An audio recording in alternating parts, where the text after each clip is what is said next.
நீண்ட நாள் கோரிக்கையினை எதிர்பார்ப்பினை நிறைவேற்றுகின்ற வகையில் குறிப்பாக நமது புதுக்கோட்டை சட்டமன்ற உறுப்பினர் டாக்டர் முத்துராஜா அவர்கள் சட்டமன்றத்தில் வைத்த கோரிக்கையை நிறைவேற்றி தந்து இந்தியாவிலேயே மிக சிறப்பான நகரமைப்பு கட்டமைப்பு கொண்ட புதுக்கோட்டை நகராட்சியை மாநகராட்சியாக மாற்றி தந்த மாண்புமிகு தமிழ்நாடு முதலமைச்சர் அவர்களுக்கு இந்த விழாவின் வாயிலாக நெஞ்சார்ந்த நன்றியை வணக்கத்தை தமிழக முதலமைச்சர் அவர்களுக்கு தெரிவித்துக் கொள்வதோடு இந்த மாநகராட்சியாக தரம்பியதற்கு காரணமாக இருந்த மாண்புமிகு தமிழக நகர்ப்புற மற்றும் ஊரக வளர்ச்சித்துறை அமைச்சர் மரியாதைக்குரிய அண்ணன் KN நேரு அவர்களுக்கும் மாண்புமிகு தமிழக சட்டத்துறை அமைச்சர் அண்ணன் S ரகுபதி BSBL அவர்களுக்கும் இந்த மாநகராட்சி தலைமையருக்கு காரணமாக இருந்த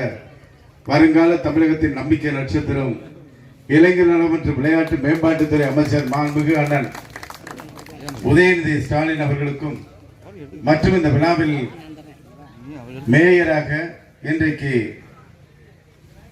உயர் பெற்று புதுக்கோட்டை மாநகராட்சியுடைய முதல் மேயர் என்ற அந்த பெருமையை பெற்றிருக்கின்ற மரியாதைக்குரிய திருமதி திலகவதி செந்தில் அவர்களே மற்றும் இந்த மாநகராட்சியாக தலைமையோருக்கு காரணமாக இருந்து இந்த விழாவில் கலந்து கொண்டு சென்றிருக்கின்ற வடக்கு மாவட்ட கழகத்துடைய செயலாளர் மரியாதைக்குரிய வழக்கறிஞர் அண்ணன் செல்லபாண்டியன் அவர்களே தமிழக முதலமைச்சருடைய அந்த அறிவிப்பு மாநகராட்சி என்கின்ற மகிழ்ச்சியான அறிவிப்பு பெற்று புதுக்கோட்டையில் நடைபெறுகின்ற முதல் நிகழ்வாக புதுக்கோட்டை இந்த புதுக்குளத்தை மக்கள் பயன்பாட்டிற்கு மிக சிறந்த அளவில் அதாவது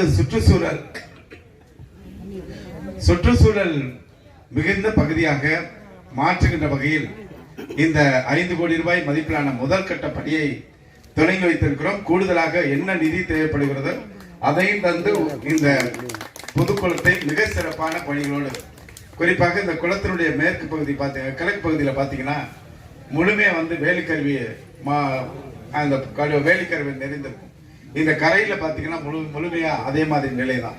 இதெல்லாம் அகற்றிட்டு மக்கள் பார்ப்பதற்கு இந்த பகுதிக்கு வந்தாலே அவர்களுடைய மன மகிழ்ச்சி ஏற்படுகின்ற வகையில் ஒரு நல்ல சுத்தமான காற்றை சுவாசிக்கின்ற வகையிலும் இந்த குளத்தினை மாற்ற இருக்கிறோம். மேலே இந்த கிழக்கு பகுதியில் பார்த்தீங்கன்னா மூங்கில் மரங்கள் கொஞ்சம் மண்ணு போட்டு கொஞ்சம் மூங்கில் மரங்கள் நடவு செய்ய இருக்கிறோம். அதற்கு தேவையான நிதியை தனியா நம்ம துறையின் மூலமா CSR ஃபண்ட் மூலமா நிறைவேற்றி தர்றோம். அதே மாதிரி இந்த குளம் இந்த பணிகள் முடிஞ்சதுக்கு அப்புறம் புதுக்கோட்டை மாநகராட்சி புதுக்கோட்டை ஒட்டுமொத்த மக்களுக்கும் இது ஒரு முக்கியமான இடமாக மாற்ற வேண்டும் என்பதுதான் நமது இந்த திட்டம். குறிப்பாக நமது புதுக்கோட்டை மாநகராட்சி முழுவதுமாக இருக்கின்ற அங்கங்க இருக்கின்ற வெளியேற்றப்படுகின்ற கழிவு நீரை நாம சீவேஜ் ட்ரீட்மெண்ட் பிளான்ட் சுத்திகரிப்பு நிலையங்கள் மாநகராட்சி ஆச்சுன்னா நிறைய திட்டங்கள் வர இருக்கிறது. அதன் மூலமாக இந்த மாநகராட்சி முழுவதுமே ஒரு தூய்மையான நகரமாக மாற்றுவதற்கான பணிகளையும் மேற்கொள்ள இருக்கிறோம் என்பதை தெரிவித்து மூன்றாவதாக மிக அதிகமாக வெளியேற்றப்படுகின்ற குப்பைகள் மாநகராட்சியிலிருந்து அதையும் தரம் பிரித்து பயோமைனிங் முறையில் உடனுக்குடன் அதையும் தரம் பிரிக்கின்ற நடவடிக்கைகள் மேற்கொள்ள இருக்கிறோம். மாண்புமிகு தமிழ்நாடு முதலமைச்சர் அவர்கள் இன்றைக்கு பொறுப்பேற்ற பிறகு நகராட்சி மாநகராட்சி பேரூராட்சியில் இருக்கின்ற நீர்நிலைகள் அத்தனையும் பார்த்தீங்கன்னா முழுமையா சேதமடைஞ்சது. நம்ம புதுக்கோட்டையிலே நிறைய பணிகளை குளங்களை மேம்படுத்தி மக்கள் பயன்பாட்டிற்கு ஒப்படைச்சிருக்கிறோம்.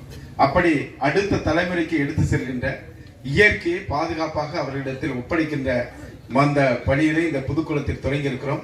இந்த பணிகள் முடிவுற்றதற்கு பின்பு அடுத்த கட்டமாக என்னென்ன தேவையோ அதற்கான நிதியும் ஒதுக்கீடு செய்யப்படும் என்பதை தெரிவித்து இந்த நிகழ்ச்சியை மிக சிறப்பாக ஏற்பாடு செய்த நமது மாநகராட்சி மேயர் அவர்களுக்கும் அதற்கு உறுதுணையாக நின்று குறுகிய காலத்தில் இந்த விழாவை ஏற்பாடு செய்த மரியாதைக்குரிய அருமை சகோதரர் திரு செந்தில் அவர்களுக்கும் திரு நைனாமோது அவர்களுக்கும் நெஞ்சார்ந்த நன்றி கூறி விடைபெறுகிறேன். நன்றி, வணக்கம்.